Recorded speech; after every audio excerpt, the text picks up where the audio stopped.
Managing কমিটির সদস্য, আমার প্রাণপ্রিয় সহকর্মীবৃন্দ,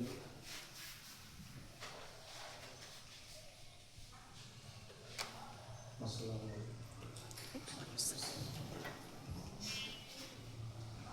আজকে 1993 সাল থেকে 2025 সালে প্রায় 25টা বছর এই মাটির সাথে, এই পরিবেশের সাথে, এই এনভায়রনমেন্টের সাথে আমি একটা মাইক্রো ক্লাইমেট বলে একটা জড়িত।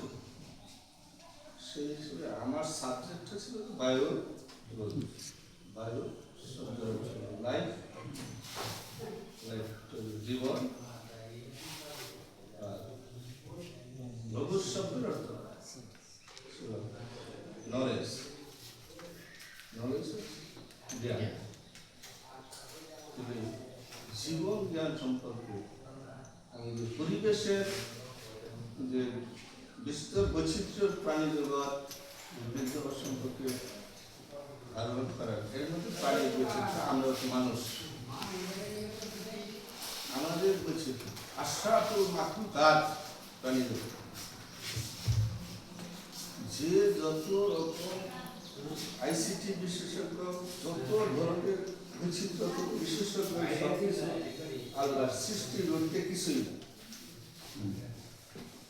আমি এই প্রতিষ্ঠানে এটুকু কলিকের যে আমার আলোচনা, আমার ফেভারেবল কথাগুলো, মেরিটস পয়েন্টসগুলো আপনারা ব্যাখ্যা করুন। তার মধ্যে যতটুকু মেরিটোরিয়ালস আমি সম্পূর্ণ একমত হইতে পারি, আমার ডিমেরিটস কিছু আছে। এই প্রতিষ্ঠানে যেভাবে আমরা বা আমার সহকর্মীরা বা কর্মকর্তারা যেভাবে শাসন করে, সবারই কিছু ডিফিসিট আছে, ডিফিসিট অভাব আছে। উনি আমার অতিথি শিক্ষক হিসেবে হালুয়াঘাট থেকে আমি এই এলাকায় আসলাম।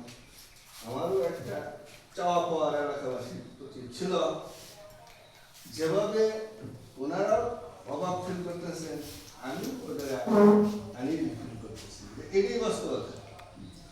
মেরিটস অ্যান্ড ডিমেরিটস যেটা সমন্বয়ে চলে, তার মধ্যে একটা পরিবার, আমরা যে পরিবারটা বসবাস করে আসলাম, তবে এটা খুবই বেদনাদায়ক বিষয় যে এই গতিগুলি এরকম ধ্যান থেকে বাস্তবতা চলে যেতে হবে।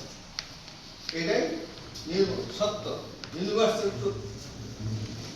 তাহলে আজকে আমি বলবো যে আমার যে বক্তব্য দেওয়া, কথা বলা, সাজেস্ট করা, এগুলোর দিক নির্দেশনা দেওয়ার মতো আমার ব্রেইনে বারবার ঘুরপাক খাচ্ছে যে আমি কি করবো।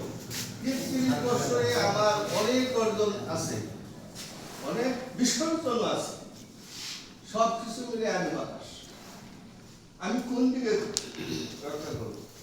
আমাদের এই মাদ্রাসা আর স্কুল কলেজের কারিকুলাম সম্পূর্ণ ভিন্ন গতিতে, যেভাবে শাসন করা, যেভাবে উন্নয়ন করার দরকার ছিল, আমি সেগুলি অ্যাপ্লাই করতে পারি নাই, বিদায় আমি ব্যর্থ। আর সেই সাজেশনটুকু যদি আপনাকেও বলি, তাহলে আমাদের চাকরিরও কোনো ব্যাপার আছে, যে ওটা ও অ্যাকশন আমার উপরে। আমি চাইলেও পারছি না। ভিডিও করতেছেন ওদিকে একজন অর্গানাইজার হিসাবেও ইন্টারনাল ভাবে কাজ করেছি।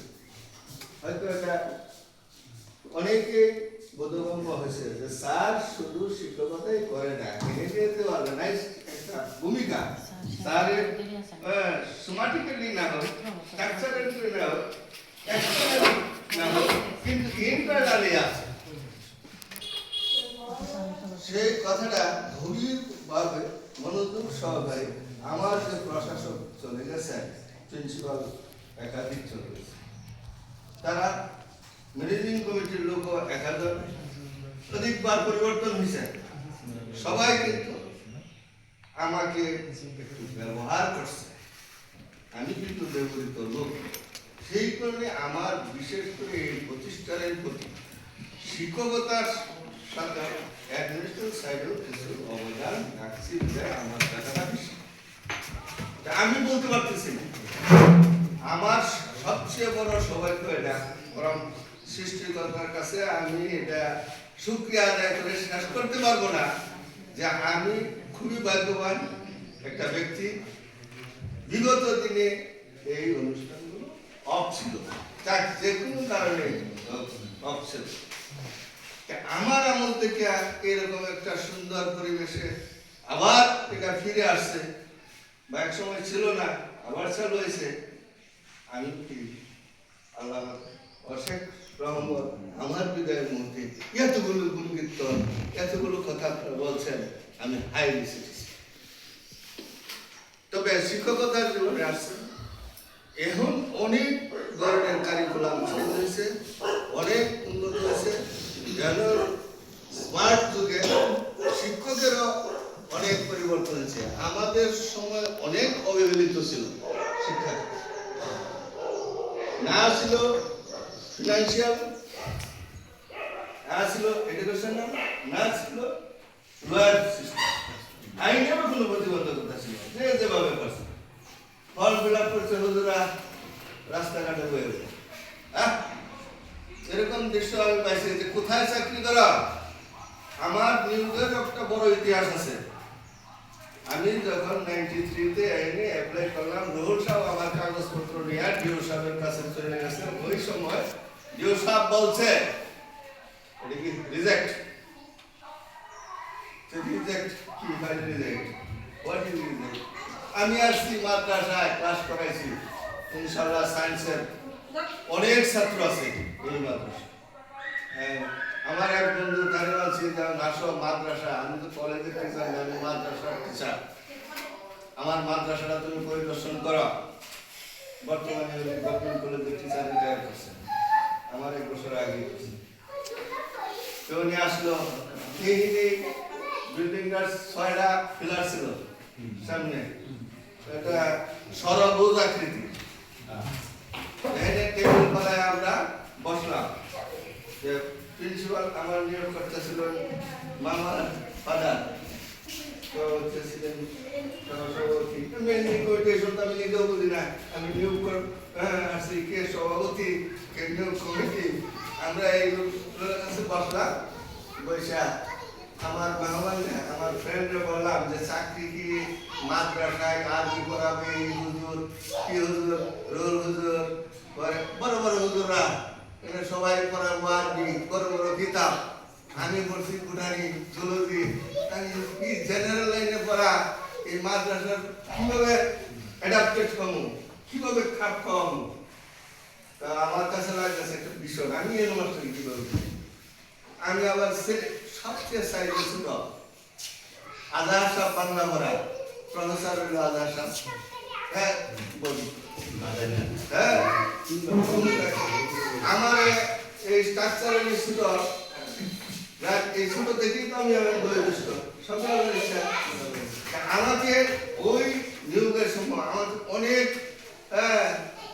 স্নেহ করছে যারা নিয়োগ করতেছিলেন। এমন স্নেহ আমি আমার পরিবার থেকেও পাই না, এমন ভাবে আকৃষ্ট করছে।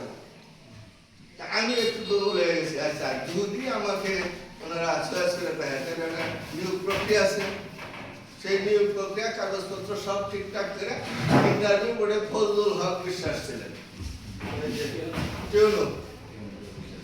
ফজলুল হক বিশ্বাস বলছে যে ইন্টারভিউর মধ্যে 5টা প্রশ্নের মধ্যে আমাদের 2টা করতে আমার বলছে আগে ছিল না যে আমি 5টা প্রশ্ন 5 জনে করবো, একটা লোকে না। আমি তো করছি জরুরি ওটাই, আমি রাষ্ট্রীয় খবর কি করে কোনো হয় আপনার করতে হবে। আমিও আবার উল্টা ক্যান্ডিডেট হইয়া আবার নিয়োগকর্তারে প্রশ্ন করলে এটা বললে না, আমরা তো ওই সময় এই ওয়াইফাই ছিল যে আমার চাকরি হইতো না, আমি তারা প্রশ্ন করতাম না। আমি ছোট মোটো আমি একটা প্রশ্ন করলাম, স্যার আপনি কোন সাবজেক্টে অনার্স মাস্টার্স করছেন? রাষ্ট্রবিজ্ঞান। রাষ্ট্রবিজ্ঞান স্যারে আমার প্রশ্ন করলে আমি মেনে নিতাম। হ্যাঁ, প্রতিবাদ করছি। ছোট ছাত্র তারা আমার চাকরি লাগবে, তারা ইন্টারভিউ বোর্ডে আইনে আমাকে বলবে যে বুলগেরিয়া রাজধানী কই, আমি জলদি বুটানি করে কি আপনারা এই প্রশ্নের উত্তর দিতে পারবো না? সে তো রাষ্ট্রবিজ্ঞানের অ্যাডমিনিস্ট্রেটর, তা আমি আমার জুলজি এক্সপার্টকে আমি খুঁজতেছি এই মিটিং এ, জুলজি এক্সপার্টকে। আমার মনটা এরকম হয়েছে, আমাকে জুলজি টিচার হিসেবে নিয়োগ দেবে, জুলজির এক্সপার্ট নাই, ইন্টারভিউ নিবে কে? তখন রুহুল আমিন সাহেব ছিল, আমি কোন সাবজেক্টের স্যার? আমি ম্যাথমেটিক্স স্যার। আমি ম্যাথমেটিক্স কি করে আপনি জুলজি বুটানি প্রশ্ন করবেন? আর করলেই হইবে কেমন, এটা মেনে আছে না? আমার জুলজির এক্সপার্ট লাগবে, আমি তার মধ্যে সুন্দর সুন্দর কথা বলবো, বিনিময় করবো। হ্যাঁ, জুলজির এক্সপার্ট হলে আমরা জুলজি প্রশ্ন করবো, আমি জুলজির সাথে মেসিং করবো। আমি ওই ইন্টারভিউ বোর্ড আমার একদম বিতর্কিত লোক হয়ে গেছি। টিউন বলতেছে যে আপনার কোনো ইন্টারভিউর প্রয়োজন নাই, আপনি কি জয়েন করবেন?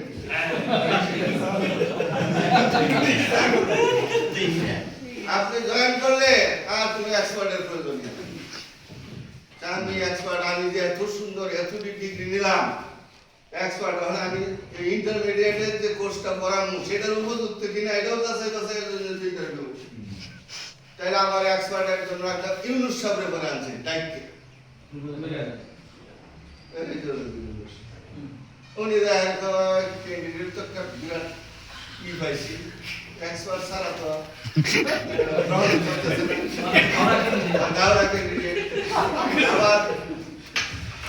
আবার বলছে ঠিক আছে দেখি ব্যবস্থা করে দেওয়ায়।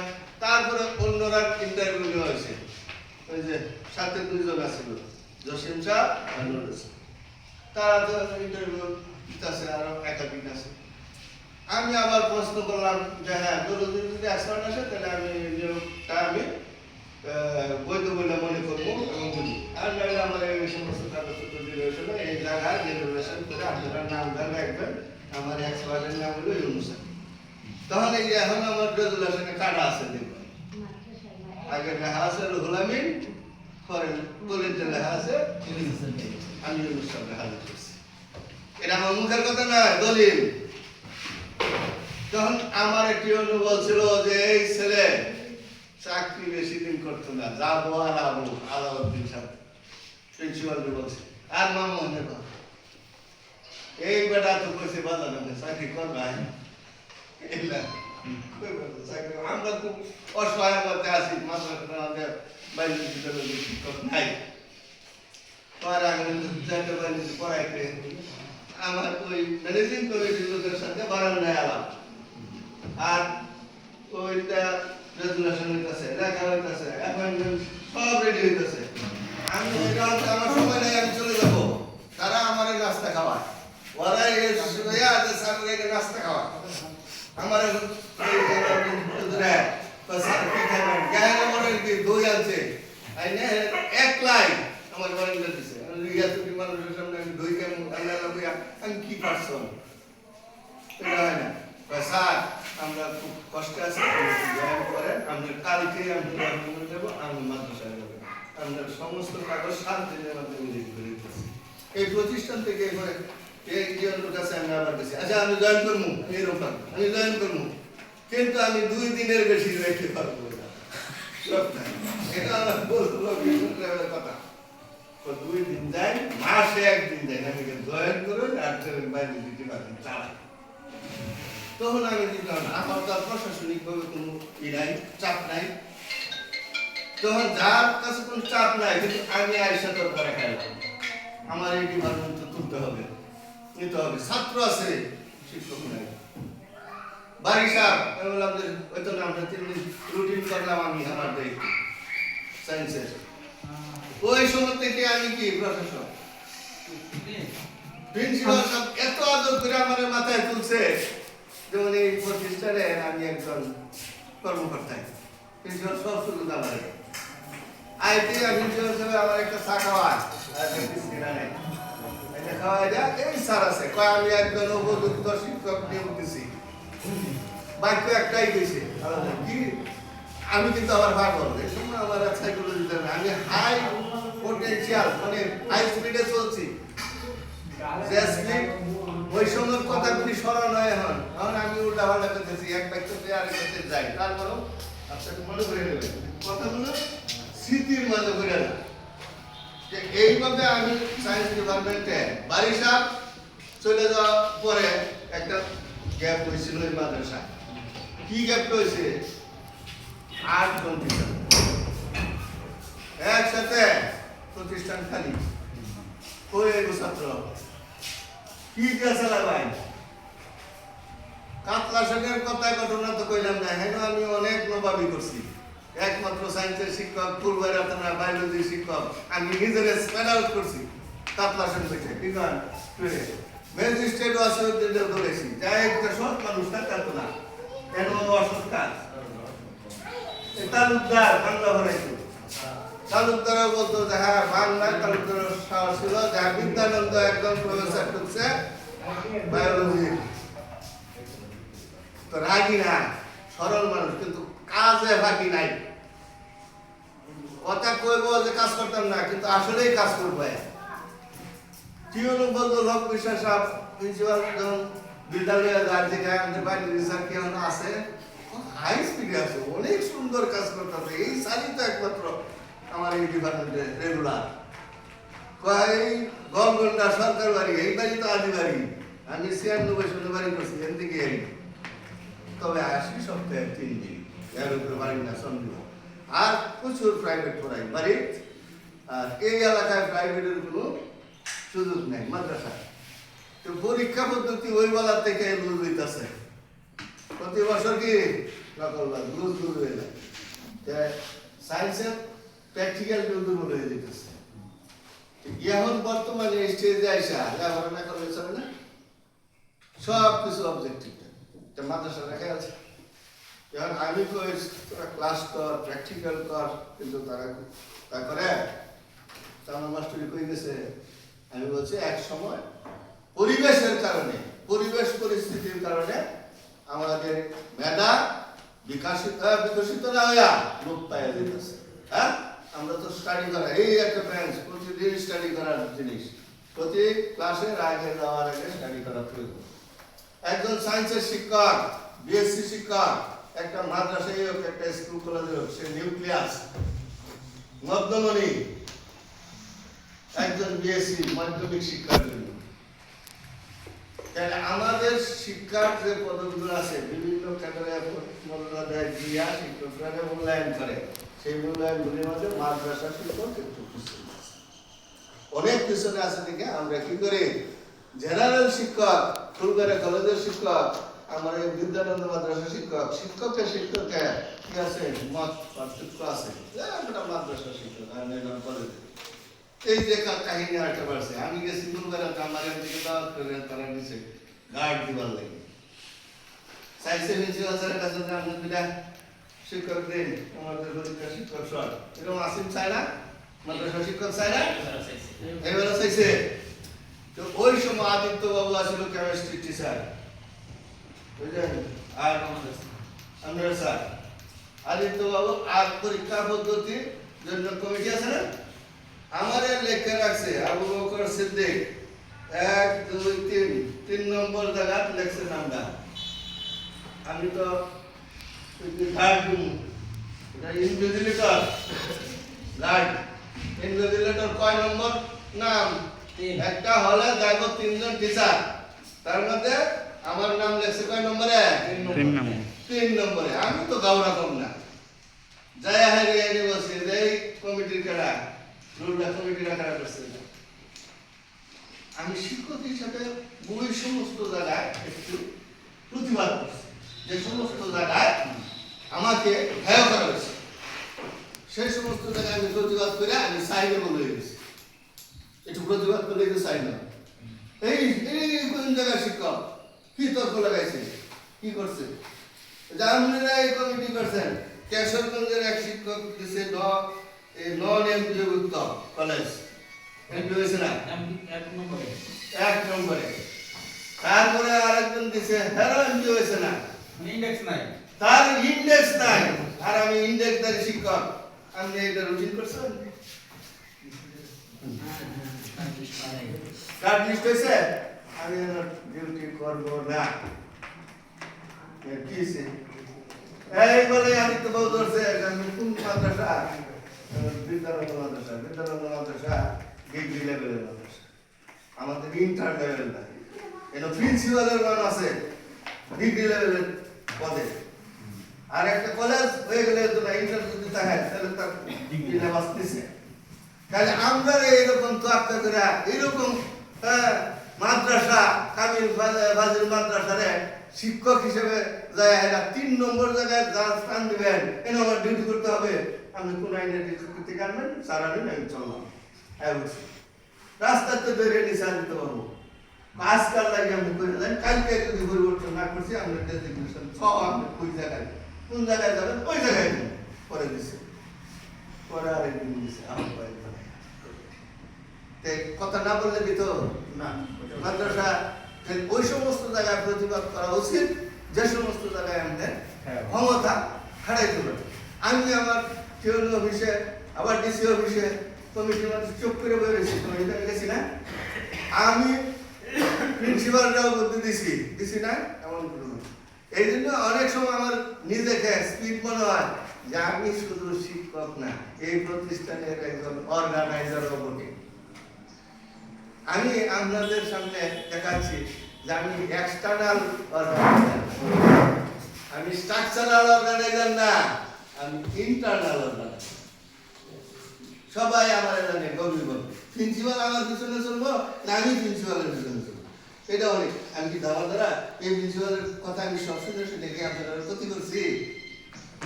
আমার প্রতিষ্ঠানের ক্ষতি করছি না? কেউ চাওয়া পর ই হয়ে গেছে যে হ্যাঁ প্রিন্সিপালের দাবা দ্বারা না, এই প্রিন্সিপাল আমার ই দেয় এক্সট্রা বেনিফিট দেয় না, প্রতিষ্ঠানে ঘটতে দেয়। প্রতিষ্ঠানে আমি চাকরি করছি, আমার 33 বছর হয়ে গেছে, আমি আর এই প্রতিষ্ঠান থেকে ছুটে যাওয়ার আমার পর না। সুতরাং আমার কর্মস্থলে ধরে দিয়া আমি সবাই শাসন করছি, আমি করছি না যে এমন নাই। বলতো সিনিয়র শিক্ষক আমার কাছে লাগে যে প্রস্তুতি খোলা ভান, আমি মাস্টার হিসেবে ছোট্ট হয়ে তুমি ক্লাস করা আমার এখনো মুখের বাক্য এবারে আমিও বলতে পারি না। একজন টিচার সে আপনি, সে আমার ছাত্র না, আমার ছাত্র ইউনিভার্সিটি পড়ায় আছে, বিসিএস ক্যাডার আছে, কিন্তু আমি এই পরিবারে এত অ্যাডাপ্টেড হয়ে গেছি। আমি এই জন্যই দায়ী অনেক শিক্ষককে কিছুটা পরিচালনা করবার দেয়া। 8-এর ক্লাস কি, 7-এর ক্লাস কি, 5-এর ক্লাস থাকলেও আমি যাই, বুঝছি না? আমার কাছে কোনো ক্লাসিফিকেশন ছিল না। আমার একটা উদ্দেশ্য ছিল যে আমার এই প্রতিষ্ঠানটা কোনোভাবে আগে যাক। এই ফুলবাড়ির মাঝে যদি কইতে পারে না যে মাদ্রাসা পরে আইসে, এই মাদ্রাসাটা অনুন্নত, আমার মাদ্রাসা সায়েন্স আছে আর কোনো মাদ্রাসা, তাহলে আমি যে জায়গায় চাকরি করি আমি একটা পরিবেশ সৃষ্টি করে করবো এই মাদ্রাসার উন্নয়নে আগে। সালাম সাহেব ভারত পেয়েছি এই আমাদের বয়ে বয়ে আসা ক্লাস করার শেষেও আমরা কিন্তু আলোচনা করছি। ওই জাঁকজমকপূর্ণ কিছুই ছিল না, এই কিছু আছে গোয়েন্দগড় সায়েন্সের ছাত্রদের নিয়ে বলছি, টপ টপ হয়ে বৃষ্টি পড়তেছে, মানগাগড় বৃষ্টির মধ্যে খাতা দিতে, তারপরেও দেখাইছি আমার বইয়ের ছাত্র বৃষ্টির পানি গোটা বোঝা জামা কাপড় দিতে তাও উয়া করে শব্দ করছে না, কারণ আমি পিটাইছি। ইন্টারমিডিয়েট ছাত্র পিঠা খাইছে, তখন সব কিছু লুজ আইছে। কোন সময় আমি 2000 সালের পরে আমি মাস্টার ছেড়ে দিছি। আমি একটা ক্লাসে দেখছি না কত গন্ডগোল করছি, তার ক্লাসের মজুর রহমান সাহেব পরে শেষ পর্যন্ত পেয়েছে না স্যার এটা কোনো বেআইনি কথা এই স্যারে বলে না। কাতলা সেন থেকেও শিক্ষা হয়েছে, আমি এক্সপার্ট হিসেবে ইয়াতে গেছি নান্দের করে তো আমার কয় সাইড করে জায়গা টাকা দিবে কোন মক্কেলের নতুন বোর্ড থেকে আমার নিয়োগ দিছে, বোর্ডের সিটি ভাইয়া গেছি, আমি পরীক্ষা নিব, আমার প্রিন্সিপালে কি কইল, কইল 2টা সই করে 1000 টাকা দিব। আমি কেন পরীক্ষা নিব না? পরে পরীক্ষা কিনতে নিবাই, মাইক্রোস্কোপ নাই, ছাত্র নাই, তাহলে আমি কই সই দেবো? ওই খাতাটা সই দিলে পরীক্ষা করে দিব বুঝছেন? পরীক্ষাটা কি কাতলা সেনে পরীক্ষা নেই। শাহাবুদ্দিন সাহেব আমার কাছে দেখ তুমি তো ইন্টারনাল, আমি আবার ইন্টারনাল হই কেমনে? আমি এক্সটার্নাল, তুমি ইন্টারনাল, দুইজনে বলে দিব। বোর্ড থেকে নিয়োগ দেয় না? কয়না বোর্ড কেন নিয়োগ দেয়? নিয়োগ দেয় তো সচিবে, কেন্দ্র সচিবে নিয়োগ দেয়। তাহলে আমার যে ছাত্র আছে আমি ইন্টার ওই কেমনে? আর শাহাবুদ্দিন স্যার কাতলা সেনে কি করায়, পার্ট টাইম করায়, সেও কাতলা সেনের ছাত্র আছে, তাহলে সে আবার এক্সটার্নাল হয় কেমনে?